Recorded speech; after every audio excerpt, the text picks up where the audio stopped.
ಈ ಭಾಗದ ಸಮಾಜ ಸೇವಕರಾಗಿರ್ತಕ್ಕಂಥ ಶ್ರೀಯುತ ಶ್ರೀನಿವಾಸಣ್ಣವರೇ ಹಾಗೂ ನಮ್ಮ ಕರ್ನಾಟಕ ಜನಾಭಿವೃದ್ಧಿ ರಕ್ಷಣಾ ವೇದಿಕೆಯ ಪದಾಧಿಕಾರಿಗಳೇ, ಸ್ನೇಹಿತರೆ, ತಾಯಂದಿರೇ, ಅಣ್ಣಂದಿರೇ ಹಾಗೂ ಸುತ್ತಮುತ್ತಲಿನ ಹಿರಿಯರೇ, ಇದನ್ನು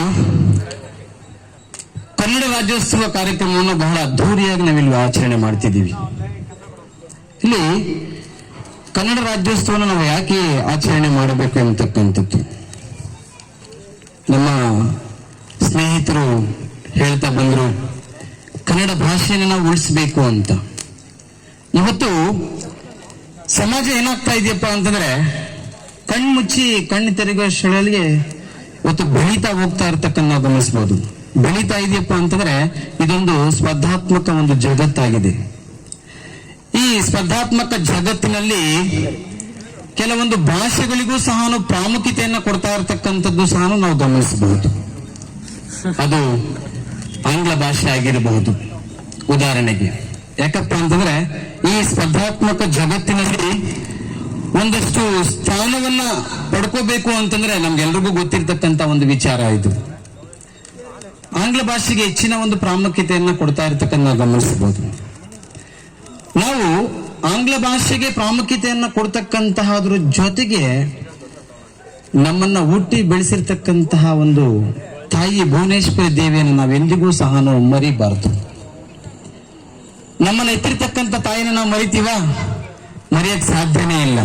ಆದರೆ ಅದೇ ರೀತಿಯಾಗಿ ನಮ್ಮ ಸುತ್ತಮುತ್ತಲು ಎಷ್ಟೇ ಒಂದು ಭಾಷೆಗಳು ಬಂದರೂ ಸಹ ನಮ್ಮ ತಾಯಿ ಭುವನೇಶ್ವರಿ ದೇವಿಯ ಕನ್ನಡ ಭಾಷೆ ಏನಿದೆ, ಈ ಕನ್ನಡ ಮಣ್ಣಿನಲ್ಲಿ ನಾವು ಇವತ್ತು ಜೀವಿಸ್ತಾ ಇದ್ದೀವಿ. ಪಕ್ಷಿಗಳಂತೆ ಹಾರ್ತಾ ಇದ್ದೀವಿ. ಈ ಪಕ್ಷಿಗಳಂತೆ ಹಾರ್ತಾ ಇರ್ತಕ್ಕಂತಹ ನಾವುಗಳು ತಾಯಿ ಭುವನೇಶ್ವರ ಗಾನವನ್ನ ಎಂದಿಗೂ ಸಹ ಮರಿಬಾರದು. ಈ ಒಂದು ನಿಟ್ಟಿನಲ್ಲಿ ಈ ಕನ್ನಡ ಭಾಷೆಯನ್ನು ನಾವು ಸದಾ ಉಳಿಸಬೇಕು. ಕರ್ನಾಟಕದಲ್ಲಿ ಈ ಕನ್ನಡ ಭಾಷೆಗೆ ಮೊದಲನೇ ಒಂದು ಪ್ರಾಶಸ್ತ್ಯವನ್ನು ನೀಡಬೇಕೆಂತಕ್ಕಂತಹ ಒಂದು ನೇರವಾಗಿರ್ತಕ್ಕಂತಹ ಒಂದು ಮಾತನ್ನ ನಾವೆಂದಿಗೂ ಸಹ ಉಳಿಸೋದಿಕ್ಕೆ ಇವತ್ತು ಈ ಕನ್ನಡ ಪರ ಸಂಘಟನೆಗಳು ಏನ್ ಮಾಡ್ತಿದೆಯಪ್ಪ ಅಂದ್ರೆ, ಈ ಕನ್ನಡ ರಾಜ್ಯೋತ್ಸವನ್ನ ಮಾಡಿ ನಾವೆಲ್ಲರೂ ಕನ್ನಡಿಗರು, ನಾವೆಲ್ಲರೂ ಕರ್ನಾಟಕ ರಾಜ್ಯದಲ್ಲಿ ಹುಟ್ಟಿರ್ತಕ್ಕಂಥವರು ಎಂತಕ್ಕಂಥ ನಮ್ಮ ಭಾಷೆ ಕನ್ನಡ ಎಂತಕ್ಕಂತಹ ಒಂದು ಹೆಮ್ಮೆಯಿಂದ ಹೇಳ್ಕೊಳ್ತಾ ಇರ್ತಕ್ಕಂಥದ್ದು ನಾವು ಗಮನಿಸ್ತಾ ಇರ್ಬೋದು.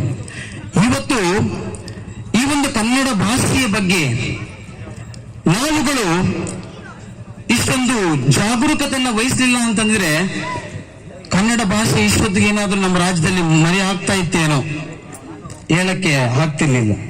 ಸೊ ಈ ರೀತಿಯಾಗಿ ಕನ್ನಡ ಭಾಷೆಯನ್ನು ನಾವು ಸದಾ ಉಳಿಸಬೇಕು. ನಮ್ಮ ಮನೆಗಳಲ್ಲಿ ಸಾಧಾರಣವಾಗಿ ಮಕ್ಕಳಿಗೆ ನಮ್ಮ ಸ್ನೇಹಿತರು ಹೇಳ್ತಾರೆ, ಮೊದಲನೇದಾಗಿ ABCD ಕಲಿಸ್ತಾರೆ, ಅನ್ನು ಮರೆತೋಗ್ಬಿಟ್ಟಿದ್ದಾರೆ ಅಂತ. ದಯವಿಟ್ಟು ಈ ಮೂಲಕ ತಮ್ಮೆಲ್ಲರಿಗೂ ಸಹ ನಾನು ವಿನಂತಿ ಮಾಡ್ಕೊಳ್ತಾ ಇದ್ದೀನಿ, ದಯವಿಟ್ಟು ಯಾವುದೇ ಭಾಷೆಗೆ ನೀವು ಪ್ರಾಶಸ್ತ್ಯವನ್ನು ಕೊಟ್ಟರೂ ಸಹ ತಾಯಿಯ ಭಾಷೆಯನ್ನು ನೀವು ಎಂದಿಗೂ ಸಹ ಮರಿಬಾರದು. ಬೇರೆ ಭಾಷೆಗಳ ಜೊತೆಗೆ, ಯಾಕಪ್ಪ ಅಂತಂದ್ರೆ ಆಂಗ್ಲ ಭಾಷೆ ಸಹಜವಾಗಿ ಹೇಳ್ತಾ ಇರ್ತಕ್ಕಂಥ ಗಮನಿಸಬಹುದು, ಅದರ ಜೊತೆಗೆ ಯಾವುದೇ ಕಾರಣಕ್ಕೆ ಕನ್ನಡ ಭಾಷೆಯನ್ನಂತೂ ನೀವು ಮರೆಯಬಾರದು. ಆ ಮಕ್ಕಳಿಗೆ ಮೊದಲನೇದಾಗಿ ನೀವು ಕನ್ನಡ ಭಾಷೆಯನ್ನ ಕಲಿಸಿ, ಮತ್ತೆ ನೀವು ಯಾವ ಭಾಷೆಗೆ ಬೇಕಾದ್ರೂ ನೀವು ಪ್ರಾಮುಖ್ಯತೆಯನ್ನ ನೀಡ್ಕೊಳ್ಳಿ ಅಂತ ಹೇಳ್ತಾ ನಾನು ಈ ಒಂದೆರಡು ಮಾತನ್ನ